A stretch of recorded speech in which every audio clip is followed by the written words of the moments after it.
हुमायूं वाला सवाल जो है वो पूछते हैं जल्दी से। जी हुमायूं, डॉक्टर साहिबा, मैंने आपसे जो जाने से पहले पूछा था, I was asking her about हाथ और पाँव के। हाथ और पाँव में जो फ़र्क होता है, जो आप स्किन पे देखते हैं, आपका चेहरा कुछ और कहता है, आपके हाथ कुछ और कहते हैं। पहले जो रिश्ता वाले होते हैं वो कहते हैं पहले हाथ पे पैर देखो, ये दिखी दी तो ऊपर कुछ और कितना है। ठीक है, तो इनको कैसे बेहतर करना है, कोई घर का टोटका ही बता दें तो बड़ी मेहरबानी। घर में तो हम वैसे घर के टोटके तो नहीं बताते वो पैसे तो नहीं इस तरह बनेंगे आपके। नहीं, पैसे तो नहीं, लेकिन ये है कि आप अगर सिंपल क्लिनजिंग ये अच्छी सी कर लेना हैंड और फीट की सर्दियों में, क्योंकि डेड स्किन ऊपर आ जाती है तो आपने वो शेड ऑफ करनी होती है, तो उसके लिए क्लिनजिंग ही होती है। जो आप वो मैनी और पैडी कह रहे हैं उसमें पर्पस ये होता है कि क्लिनजिंग हो जाए, तो क्लिनजिंग हो जाती है। और वैसे नेचुरली ही हमारा जो बॉडी पार्ट्स डिफरेंट होते हैं, हर पार्ट का कलर और टेक्सचर डिफरेंट है। फेस का और है, अगर आप अंडर आर्म्स और बाकी पार्ट्स देखें तो उसका डिफरेंट होता है। तो यूँ नहीं हो सकता कि आप हेड टू टो कहें कि बिल्कुल एक आपकी टोन आएगी।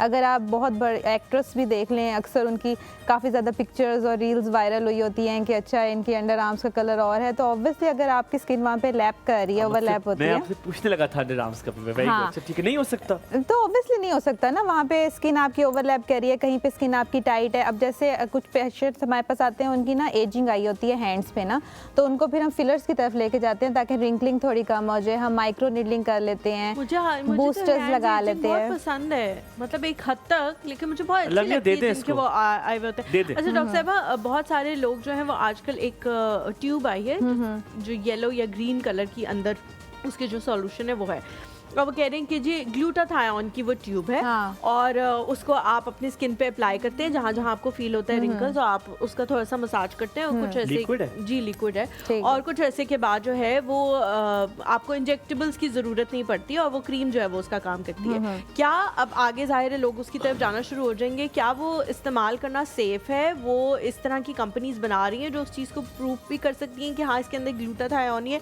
ऐसा ना हो कि वो मरकरी की क्रीम्स की तरह हमें बाद में पता लगे कि ये तो लगा के अब हमने अपना सत्यानाश कर लिया, अब क्या होगा? सबसे पहले तो ये है कि ग्लूटाथायोन की जो हाइप उन्होंने इतनी ज़्यादा क्रिएट की हुई है ना, उसमें ये है कि ग्लूटाथायोन जो है उसका साइड इफेक्ट हमें वाइटनिंग दे रहा है। ग्लूटाथायोन का जो साइड इफेक्ट है वो वाइटनिंग दे रहा है। तो अब उसमें ये है कि अगर वो क्रीम्स के अंदर ऐड है तो वही जो अगर इंजेक्टेबल पेशेंट को लगवा रहा है तो वो क्रीम्स की फॉर्म में भी आ गया, तो वो रिजल्ट तो देगा ऑब्वियसली।